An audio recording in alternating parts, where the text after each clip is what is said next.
ਸਾਡੇ ਲਈ ਅੱਜ ਸਾਨੂੰ ਮਾਣ ਦਿੱਤਾ ਹੈ, ਸਾਡੇ ਪ੍ਰਧਾਨ ਬਣੇ ਨੇ ਅਤੇ ਅੱਜ ਅਸੀਂ ਉਹਨਾਂ ਸਾਨੂੰ ਬੜਾ ਹੀ ਚਾਸ ਆਈ ਹੈ ਅਤੇ ਸਾਰਾ ਕੁਝ ਸੁਣ ਕੇ ਮੇਰਾ ਦਿਲ ਹੈ ਕਿ ਕੁਝ ਬੋਲ ਵੀ ਸਾਡੇ ਨਾਲ ਸਾਂਝੇ ਕਰਨ ਔਰ ਆਪਣਾ ਕਲਾਮ ਵੀ ਸਾਂਝਾ ਕਰਨ। ਕੁਝ ਗੱਲ ਵੀ ਸਾਂਝੀ ਗੁਰਬਚਨ ਗਿੱਲ ਜੀ ਹੋਰੀ। ਦੋਸਤੋ, ਸੱਚ ਪੁੱਛਦੇ ਹੋ ਤਾਂ ਮੈਂ ਇਸ ਵਕਤ ਬੋਲਣ ਦੀ ਹਾਲਤ ਨਹੀਂ ਹਾਂ। ਮੈਂ ਇਸ ਧਰਤੀ ਦਾ ਕਣ ਕਣ, ਇਸ ਭਾਵਨਾ ਦਾ ਇੱਕ ਨਿੱਕਾ ਨਿੱਕਾ ਜ਼ਰਾ ਜ਼ਰਾ ਆਪਣੇ ਸਾਹਾਂ ਸਮੇਟ ਕੇ ਵਾਪਸ ਮੁੜਨਾ ਚਾਹੁੰਦਾ। ਘੜੀ ਦੀ ਟਿਕ ਟਿਕ ਜਿਹੜੀ ਹੈ ਨਾ, ਉਹ ਐਂ ਲੱਗਦਾ ਮੈਨੂੰ ਮੇਰੀ ਰੂਹ ਦੀ ਟੁੱਕ ਟੁੱਕ ਹੈ। ਮੈਨੂੰ ਘੜੀ ਵੈਰਨ ਲੱਗ ਰਹੀ ਹੈ ਇਸ ਵਕਤ। ਮੈਨੂੰ ਇੰਝ ਲੱਗ ਰਿਹਾ ਕਿ ਪ੍ਰੋਫੈਸਰ ਮੋਹਨ ਸਿੰਘ ਹੋਰਾਂ ਨੇ ਜਿਹੜਾ ਆਖਿਆ ਸੀ ਨਾ ਕਿਸੇ ਵਕਤ ਕਿ ਬੰਨੋ ਵੇ ਕੋਈ ਪਹਾੜ ਸਮੇਂ ਦੇ ਪੈਰੀਂ, ਰੋਕੋ ਵੇ ਕੋਈ ਰਾਤ ਦਿਵਸ ਦੇ ਗੇੜੇ। ਉਹਨੇ ਤਾਂ ਮੁਹੱਬਤ 'ਚ ਆਖਿਆ ਸੀ। ਮੇਰਾ ਜੀਅ ਕਰਦਾ ਮੈਂ ਆਪਣੇ ਵਕਤ ਨੂੰ ਆਖਾਂ ਕਿ ਰੁਕ ਜਾ, ਮੈਨੂੰ ਸੱਜਣਾ ਰੱਜ ਕੇ ਤਾਂ ਮਿਲ ਲੈਣ ਦੇ। ਇਹ ਗੁਰੂ ਨਾਨਕ ਪਾਤਸ਼ਾਹ ਦੀ ਧਰਤੀ ਹੈ, ਉਹਦੀ ਰਹਿਮਤ ਹੈ ਕਿ ਅੱਜ ਅਸੀਂ ਇੱਥੇ ਇਕੱਠੇ ਹਾਂ। ਜਦੋਂ ਘਰੋਂ ਚੱਲੇ ਸਾਂ ਕੋਈ ਸੁਪਨਾ ਵੀ ਨਹੀਂ ਸੀ ਕਿ ਇਸ ਤਰ੍ਹਾਂ ਸਿਰਜਕ ਵੀਰ ਮੈਨੂੰ ਰਿਸੀਵ ਕਰਨ ਲਈ, ਮੇਰੇ ਮਿੱਤਰ ਪਿਆਰਿਆਂ ਨੂੰ ਰਿਸੀਵ ਕਰਨ ਲਈ, ਮੇਰੀ ਜੀਵਨ ਸਾਥਣ ਜਸਵਿੰਦਰ ਕੌਰ, ਮੇਰੀ ਨਿੱਕੀ ਭੈਣ ਧੀਆਂ ਵਰਗੀ ਨਵਜੋਤ, ਮੇਰਾ ਪਿਆਰਾ ਪੁੱਤਰ ਮਨਿੰਦਰ ਧਨੋਆ, ਸਾਡੀ ਵੱਡੀ ਭੈਣ ਸੁਲਤਾਨਾ ਬੇਗਮ ਨੂੰ ਰਿਸੀਵ ਕਰਨ ਵਾਸਤੇ ਇਹ ਗੁਲਾਬ ਦੇ, ਸੁੱਚੇ ਗੁਲਾਬ ਦੇ ਫੁੱਲ ਹਾਜ਼ਰ ਹੋਣਗੇ। ਇੰਨਾ ਅੱਛਾ ਨਿਜ਼ਾਮ ਉਸਾਰਿਆ ਮੁਨੀਰ ਵੀਰ ਨੇ। ਇਹ ਜੀਅ ਕਰਦਾ ਮੈਂ ਆਖਾਂ ਕਿ ਇਹ ਮੁਹੱਬਤਾਂ ਦੇ ਦਰਿਆ ਇੱਦਾਂ ਹੀ ਵਗਦੇ ਰਹਿਣ। ਕਦੇ ਅਸੀਂ ਆਈਏ, ਕਦੇ ਤੁਸੀਂ ਆਓ। ਜੇ ਨਹੀਂ ਤੁਸੀਂ ਆਉਣ ਜੋਗੇ, ਅਸੀਂ ਨਹੀਂ ਆਉਣ ਜੋਗੇ, ਤਾਂ ਘੱਟੋ ਘੱਟ ਗੁਰੂ ਨਾਨਕ ਪਾਤਸ਼ਾਹ ਅੱਗੇ ਅੱਜ ਝੋਲੀ ਅੱਡ ਕੇ ਜਾਈਏ ਕਿ ਸਾਨੂੰ ਸਾਡੀ ਇਹ ਧਰਤੀ ਸਲਾਮਤ ਰਹੇ, ਜਿੱਥੇ ਅਸੀਂ ਕੁਛ ਘੰਟੇ ਹੀ ਭਾਵੇਂ ਆਈਏ, ਦਿਲ ਦੀਆਂ ਬਾਤਾਂ ਤਾਂ ਕਹਿ ਸਕੀਏ ਨਾ। ਨਨਕਾਣਾ ਸਾਹਿਬ ਬਾਰੇ ਇੱਕ ਗੀਤ ਮੈਂ ਪਿਛਲੇ ਦਿਨ ਲਿਖਿਆ ਸੀ। ਉਹ ਗੀਤ ਤਾਂ ਮੈਨੂੰ ਮੁਕੰਮਲ ਯਾਦ ਨਹੀਂ, ਉਹਦਾ ਮੁਖੜਾ ਯਾਦ ਹੈ ਸਿਰਫ। ਭਗਵੰਤ ਮਾਨ ਨੇ ਵੀ ਉਹ ਗਾਇਆ ਹੋਇਆ ਕਿ ਦਮ ਦਮ ਦੇ ਗੇੜੇ ਦਰਸ ਕਰਾਂ, ਦਮ ਦਮ ਦੇ ਗੇੜੇ ਦਰਸ ਕਰਾਂ, ਸਾਹਾਂ ਵਿੱਚ ਆਉਣਾ ਜਾਣਾ। ਦਮ ਦਮ ਦੇ ਗੇੜੇ ਦਰਸ ਕਰਾਂ, ਸਾਹਾਂ ਵਿੱਚ ਆਉਣਾ ਜਾਣਾ।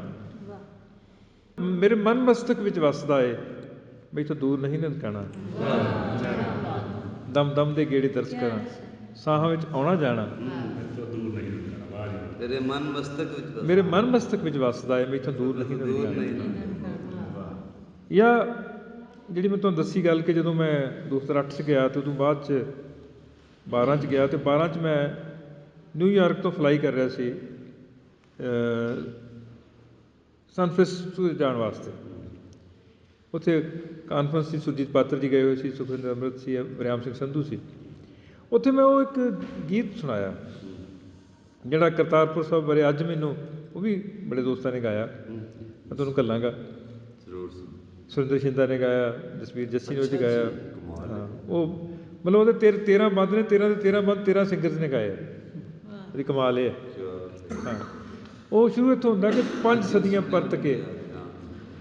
ਪਰਤ ਕੇ ਨਾਨਕ ਪਿਆਰਾ ਵੇਖਿਆ, 5 ਸਦੀਆਂ ਪਰਤ ਕੇ ਨਾਨਕ ਪਿਆਰਾ ਵੇਖਿਆ, ਕਿਰਤ ਦਾ ਕਰਤਾਰਪੁਰ ਵੱਖਰਾ ਨਜ਼ਾਰਾ ਵੇਖਿਆ। ਬਹੁਤ ਅੱਛੇ। ਪਰ ਜਿਹੜੀ ਗੱਲ ਮੈਂ ਤੁਹਾਨੂੰ 97 ਵਾਲੀ ਸੁਣਾਉਣੀ ਚਾਹੁੰਦਾ, ਉਹ ਮੇਰੇ ਰੂਹ ਦੇ ਬਹੁਤ ਹੀ ਨੇੜੇ ਹੈ, ਕਿਉਂਕਿ ਉਹਦੀ ਦਰਦ ਜਿਹੜਾ ਮੇਰਾ ਦਰਦ, ਮੇਰੇ ਪਰਿਵਾਰ ਦਾ ਟੱਬਰ ਦਾ ਦਰਦ ਹੈ ਕਿ ਜ਼ਿੰਦਗੀ ਕਿਸ ਦੋਸ਼ ਬਦਲੇ ਦੇ ਗਈ ਕਰੜੀ ਸਜ਼ਾ। ਜ਼ਿੰਦਗੀ ਕਿਸ ਦੋਸ਼ ਬਦਲੇ ਦੇ ਗਈ ਕਰੜੀ ਸਜ਼ਾ, ਪਹਿਲਾਂ ਵਾਹ ਨੇ ਟਾਹਣ ਤੋੜੇ ਫਿਰ ਜੜ੍ਹਾਂ ਤੋਂ ਪੁੱਟਿਆ। ਜ਼ਿੰਦਗੀ ਕਿਸ ਦੋਸ਼ ਬਦਲੇ ਦੇ ਗਈ ਕਰੜੀ ਸਜ਼ਾ, ਪਹਿਲਾਂ ਵਾਹ ਨੇ ਟਾਹਣ ਤੋੜੇ ਫਿਰ ਜੜ੍ਹਾਂ ਤੋਂ ਪੁੱਟਿਆ। ਮੇਰੀ ਮਾਂ ਭੁੱਲਦੀ ਨਹੀਂ ਅੱਧੀ ਸਦੀ ਪਹਿਲਾਂ ਦੀ ਬਾਤ, ਮੇਰੀ ਮਾਂ ਭੁੱਲਦੀ ਨਹੀਂ ਅੱਧੀ ਸਦੀ ਪਹਿਲਾਂ ਦੀ ਬਾਤ। ਇੱਕ ਛੰਨਾ ਪੌਣੇ ਬੱਧੀ ਰੋਟੀ ਕੁੱਤਾ ਲੈ ਗਿਆ। ਮੇਰੀ ਮਾਂ ਭੁੱਲਦੀ ਨਹੀਂ ਅੱਧੀ ਸਦੀ ਪਹਿਲਾਂ ਦੀ ਬਾਤ। ਇੱਕ ਛੰਨਾ ਪੌਣੇ ਬੱਧੀ ਰੋਟੀ ਕੁੱਤਾ ਲੈ ਗਿਆ। ਸਿਰ ਦੀ ਚੁੰਨੀ ਲਾਸ਼ ਪੁੱਤਰ ਦੀ ਤੇ ਪਾ ਅੱਗੇ ਤੁਰੀ। ਇਸ ਤੋਂ ਵੱਧ ਕੇ ਭਲਾ ਹੋਵੇਗੀ ਕਿਹੜੀ ਕਰਬਲਾ। ਸਿਰ ਦੀ ਚੁੰਨੀ ਲਾਸ਼ ਪੁੱਤਰ ਦੀ ਤੇ ਪਾ ਅੱਗੇ ਤੁਰੀ। ਇਸ ਤੋਂ ਵੱਧ ਕੇ ਭਲਾ ਹੋਵੇਗੀ ਕਿਹੜੀ ਕਰਬਲਾ। ਕਸਰ ਤੂੰ ਛੱਡੀ ਨਾ ਕੋਈ ਅੱਗ ਲਾ ਕੇ ਆ ਹਵਾ। ਫੇਰ ਵੀ ਤੂੰ ਵੇਖ ਕਿੱਦਾਂ ਝੂਮਦਾ ਜੰਗਲ ਹਰਾ। ਕਸਰ ਤੂੰ ਛੱਡੀ ਨਾ ਕੋਈ ਅੱਗ ਲਾ ਕੇ ਆ ਹਵਾ। ਫੇਰ ਵੀ ਤੂੰ ਵੇਖ ਕਿੱਦਾਂ ਝੂਮਦਾ ਜੰਗਲ ਹਰਾ। ਮੇਰਾ ਟੱਬਰ ਜਿਹੜਾ ਦੁੱਖ 'ਚ ਉੱਜੜ ਕੇ ਗਿਆ ਸੀ। ਮੇਰੀ ਵੱਡੀ ਭੈਣ 8 ਸਾਲ ਦੀ ਸੀ। ਹੁਣ ਵੀ ਕਰਨਾਲ ਰਹਿੰਦੇ ਨੇ। ਉਹ 83 'ਚ ਇੱਕ ਵਾਰ ਇੱਥੇ ਪਾਕਿਸਤਾਨ ਆਏ ਤੇ ਪਿੰਡ ਵੀ ਵਿਜ਼ਿਟ ਕੀਤਾ ਉਹਨਾਂ ਨੇ। ਮੇਰੀ ਭਣੇਵੀਂ, ਮੇਰਾ ਭਣੇਵਾਂ, ਮੇਰਾ ਬਹਿਨੋਈ ਸਾਰੇ ਹਾਜ਼ਰ ਸਨ। ਉਹਨਾਂ ਵਕਤਾਂ 'ਚ ਜਿਹੜੀ ਕੋਈ ਔਰਤ 47 ਵੇਲੇ ਸਿਆਣੀ, ਥੋੜ੍ਹੀ ਸਿਆਣੀ ਉਮਰ ਦੀ ਸੀ, ਉਹ ਮੇਰੀ ਭੈਣ ਨੂੰ ਪੁੱਛਦੀ ਹੈ, ਕੁੜੀਏ ਤੇਰੀ ਭੂਆ ਤਾਰੋ ਦਾ ਵਿਆਹ ਰੱਖਿਆ ਸੀ, ਉਹ ਹੋ ਗਿਆ ਨਾ। 47 ਵੇਲੇ ਵਿਆਹ ਰੱਖਿਆ ਸੀ ਮੇਰੀ ਭੂਆ ਦਾ, ਉਹ ਹੋ ਗਿਆ ਨਾ। ਉਹਨਾਂ ਨੇ ਗੱਲ ਸੁਣਾਈ ਤੇ ਮੈਂ ਕਿਹਾ ਭੈਣ ਜੀ ਵਕਤ ਫਰੀਜ਼ ਹੋ ਗਿਆ ਉਹਦੇ ਵਾਸਤੇ, ਉੱਥੇ ਘੜੀਆਂ ਰੁਕੀਆਂ ਨੇ। ਉਹ ਘੜੀ ਕਿਣਕਾ ਮਾਤਰ ਅੱਗੇ ਨਹੀਂ ਤੁਰੀ ਉਹਦੇ ਵਾਸਤੇ, ਨਾ ਪਿੱਛੇ ਮੁੜੀ ਹੈ, ਉੱਥੇ ਤੇ ਉੱਥੇ ਖੜੀ ਘੜੀ ਉਹਦੇ ਵਾਸਤੇ।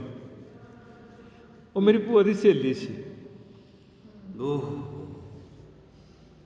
ਉਹ ਮੇਰੀ ਭੂਆ ਦੀ ਸਹੇਲੀ ਸੀ। ਆਖਰ ਕਿੰਨੀਆਂ ਭੂਆ ਦੀਆਂ ਕਿੰਨੀਆਂ ਸਹੇਲੀਆਂ ਨਿਖੜੀਆਂ।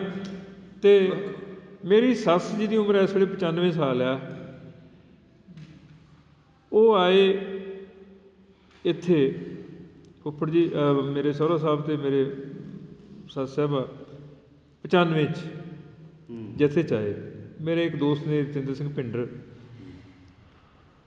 ਗੁਜਰਾਲੇ ਦੇ ਨਾਲ ਪਿੰਡ ਅੜਬੰਗ ਹੈ ਉਹਨਾਂ ਦਾ, ਰੂਪ ਅੜਬੰਗ।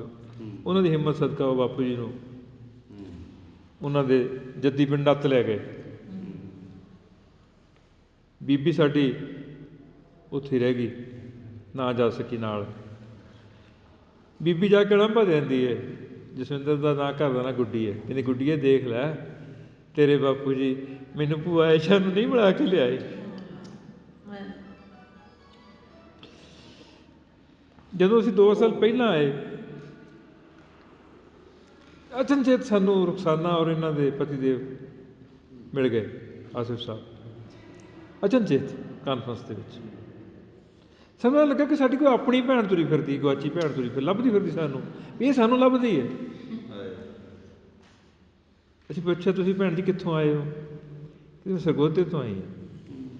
ਮੈਂ ਕਿਹਾ ਸਾਡੇ ਬੀਜੀ ਸਰਗੋਧੇ ਦੇ ਆ, ਸਾਡੇ ਬੀਜੀ ਬੜਾ ਸਰਗੋਧੇ ਨੂੰ ਯਾਦ ਕਰਦੇ ਆ। ਉਹ ਆਪਣੇ ਮਾਲਟਿਆਂ ਦੇ ਬਾਗਾਂ ਨੂੰ, ਕਿੰਨੂਆਂ ਦੇ ਬਾਗਾਂ ਨੂੰ ਬੜਾ ਯਾਦ ਕਰਦੇ ਆ। ਜਦੋਂ ਗੱਲ ਕਰਦੇ ਨੇ ਨਾ, ਉਹ ਕਹਿੰਦੇ ਅਸੀਂ ਔਂਤਰੇ ਦਰਜਨਾਂ ਦਾ ਨਾਂ ਹੀ ਨਹੀਂ ਸੀ ਸੁਣਿਆ, ਇੱਥੇ ਟੋਕਰੇ ਦੇ ਟੋਕਰੇ ਆਉਂਦੇ ਹੁੰਦੇ ਸੀ, ਉਹੀ ਖਾਂਦੇ ਹੁੰਦੇ ਸੀ। ਔਰ ਦੂਸਰੇ ਦਿਨ ਅਸੀਂ ਤਾਂ ਨਨਕਾਣਾ ਸਾਹਿਬ ਨੂੰ ਮੱਥਾ ਟੇਕਣ ਚਲੇ ਗਏ। ਇਹ 2-3-4 ਪੇਟੀਆਂ ਲਿਆ ਕੇ ਸਾਨੂੰ ਹੋਟਲ 'ਚ ਰੱਖ ਕੇ, ਜਦੋਂ ਪਰ ਜਿਹਨੇ ਚਾਅ ਨਾਲ ਮੇਰੀ ਮਾਂ ਨੇ ਉਸ ਦਿਨ ਉਹ ਜਦੋਂ ਘਰ ਜਾ ਕੇ ਅਸੀਂ ਉਹਨਾਂ ਨੂੰ ਸੰਤਰੇ ਕਿੰਨੂ ਦਿੱਤੇ, ਜਿਹਨੇ ਚਾਅ ਨਾਲ ਉਹ ਖਾਧੇ। ਅਤੇ ਚਾਅ ਨਾਲ ਖਾਧੇ ਹੀ ਨਹੀਂ, ਉਸੇ ਵੇਲੇ ਗੱਲ ਕੀਤੀ ਇਹਨਾਂ ਨਾਲ ਟੈਲੀਫੋਨ 'ਤੇ। ਅਤੇ ਹੁਣ ਵੀ ਜਦੋਂ ਹੈਲੋ ਕਹਿੰਦੇ ਨੇ ਨਾਲ ਹੀ ਅੱਛਾ ਰੁਖਸਾਨਾ ਬੋਲਦੀ ਹੈ। ਉਹ ਭੂਆ ਐਸ਼ਾ ਨੂੰ ਵੇਖ ਰਹੇ ਨੇ ਇਹਨਾਂ 'ਚੋਂ। ਫਿਰ ਇਹਨਾਂ ਨੇ ਉਸ ਪਿੰਡ ਦੀ ਵੀਡੀਓ ਬਣਾ ਕੇ ਭੇਜੀ ਉਹਨਾਂ ਨੂੰ।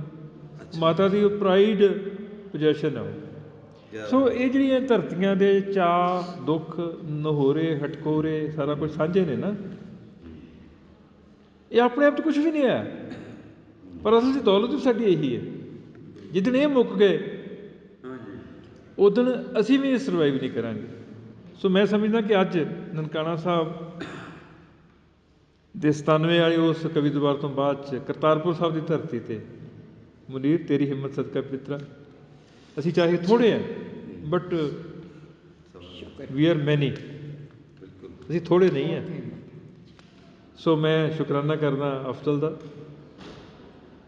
ਅਫਜ਼ਲ ਸਾਹਿਬ ਸਾਡੀ ਜਿੰਦ ਹੈ, ਸਾਡੀ ਜਾਨ ਹੈ। ਗੱਲ ਮੁਕਾ ਗਿਆ, ਤੁਹਾਨੂੰ ਚੰਗਾ ਲੱਗਦਾ ਬਸ। ਤੇ ਮੈਂ ਸ਼ੁਕਰਾਨਾ ਕਰਦਾ ਬਹੁਤ ਸਾਰਾ ਆਪਣੇ ਟੱਬਰ ਵੱਲੋਂ ਵੀ, ਇੱਕ ਨਿੱਕੀ ਜਿਹੀ ਸੰਸਥਾ ਸਾਡੀ ਉੱਥੇ ਪੰਜਾਬੀ ਲੋਕ ਵਿਰਾਸਤ ਅਕੈਡਮੀ, ਉਹਦੇ ਵੱਲੋਂ ਵੀ ਕਿ ਤੁਸੀਂ ਇਹ ਮੌਕਾ ਦਿੱਤਾ। ਅਤੇ ਕੁਛ ਕਿਤਾਬਾਂ ਮੈਂ ਲੈ ਕੇ ਆਇਆ ਆਪਣੀਆਂ, ਇੱਕ ਦੋ ਦੋਸਤਾਂ ਹੋਰਨਾਂ ਦੀਆਂ, ਉਹ ਮੈਂ ਤੁਹਾਨੂੰ ਸੌਂਪਾਂਗਾ ਵਾਰੀ ਵਾਰੀ। ਜਿਹੜੇ ਗੁਰਮੁਖੀ ਅੱਖਰ ਪੜ੍ਹਦੇ ਹੋ ਉਹ ਪੜ੍ਹ ਲਿਓ ਮਿੱਤਰੋ।